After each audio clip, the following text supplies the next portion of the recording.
potrebbe parlare per ore del senso ultimo dell'amore e si potrebbe cercarlo lontano negli occhi di chi non somiglia a nessuno.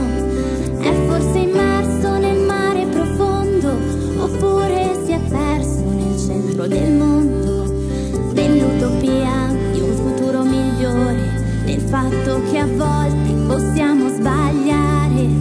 Eppure è lì, a portata di mano, un gesto da accogliere, un sì detto piano, un tempo d'attesa che non passa mai, il patto che segni con quella che sei. Lo sai che i fiori d'inverno hanno un profumo più intenso, per ricordarci che l'estate arriverà.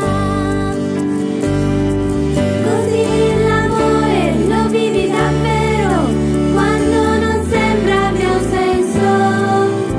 E sei disposto a rischiare sul serio, donando all'amore il senso più vero, la sua libertà. La sua libertà.